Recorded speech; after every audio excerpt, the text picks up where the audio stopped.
Okay guys, in this video we are going to talk about my #1 pet peeve when it comes to drum mixing and things that I see online from a lot of, big names and top pros that I know better, but for whatever reason, every time I see a clip, tutorial, or whatever it is on this subject, they never mention this aspect of the mix, and it drives me bonkers. Because I know they know better because they have great mixes, their sounds are great, and I know that they check this stuff, but for whatever reason, I don't understand why this always slips through the cracks.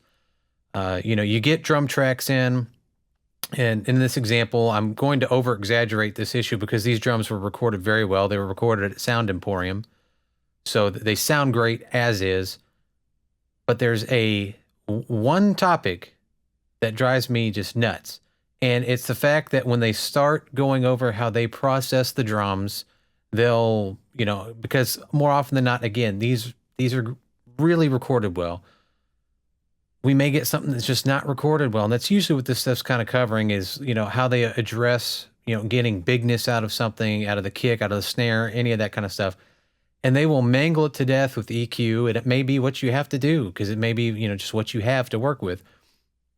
And, they'll get it sounding pretty decent, and it's always in isolation.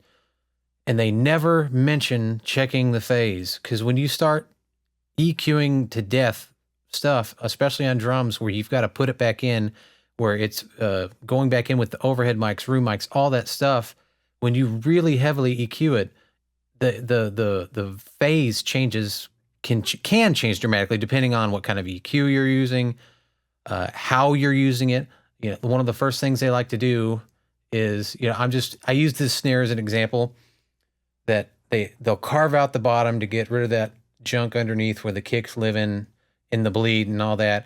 They'll give a low end bump to give it some power, some really hard thwack. They'll cut out a little bit of the boxiness, add a ton of top end. And again, in this example, I'm being drastic because it was already recorded well, but it's simple, and it may work. That's why it's just get the information out there to tell them, just check. They never check, and it drives me nuts. That's why I'm sitting on my soapbox for this one, because it's such a simple step. Because right now this may work as is, but you need to check the phase. So I've got it set. I've got it set with my triggers because you want to bounce it against everything with the snare. Bring in my ambient mics. And let's just play it back.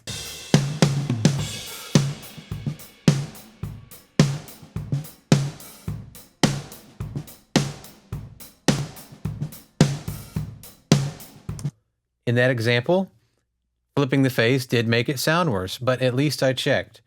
It's just a simple thing you can do. And again, too, in this next example, I'll show you what it can do, because like right here I have my 3 kicks, and say I do have them multed out to a bus, but say you just want to carve out the EQ on one problem mic, because I've seen that.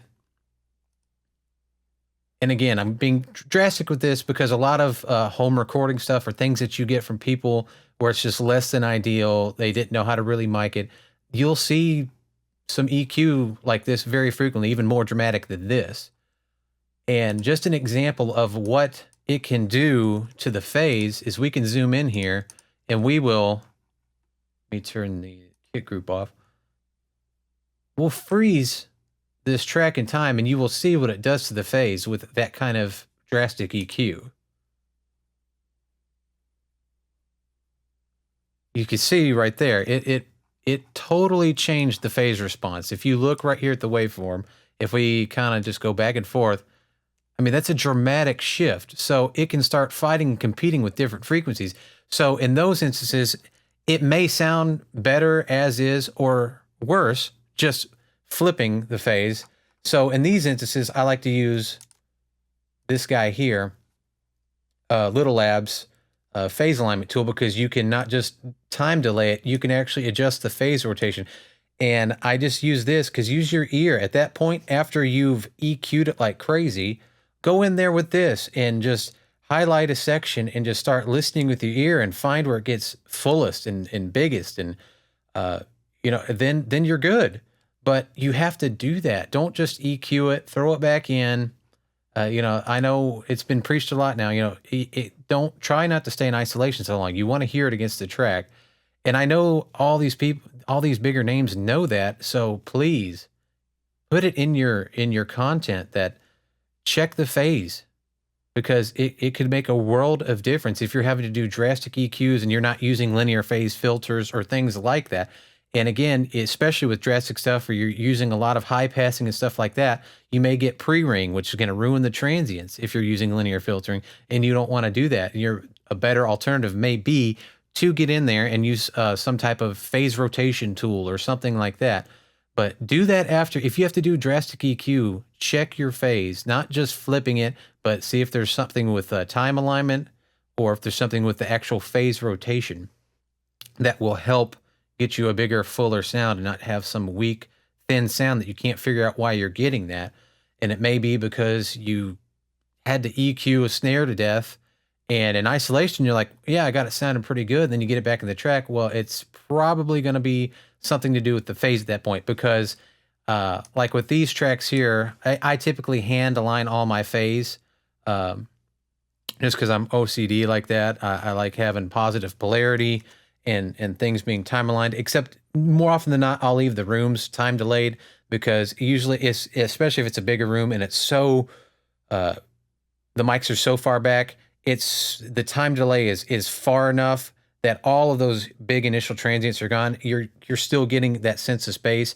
And I'll make sure that they're not phase canceling back there, but I won't bring it all the way up in a time delay. I'll just make sure that whenever the snare hits, wherever the room mics are, they're both hitting a positive oscillation together.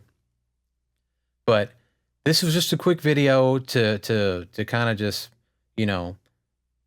bring to the forefront. Remember phase relationships when you're having to do drastic EQ. You should always check your phase on the drums, whether you're EQing or not. But if you got to start doing a lot of processing, make sure you check your phase rotation if you have a phase rotation plugin. If not, if you have like a freeze, track freeze in your DAW, you can do that and see what it's doing, and then compare it to where it's sitting with the overheads. Is it really out of phase? Well, from there you can kind of figure out what you need to do if you're having trouble with thin sounding phases, just weird, like just a comb filtering effect that you're just like, man, that it didn't sound like that in isolation. This very well could be your issue. So remember this and give it a try.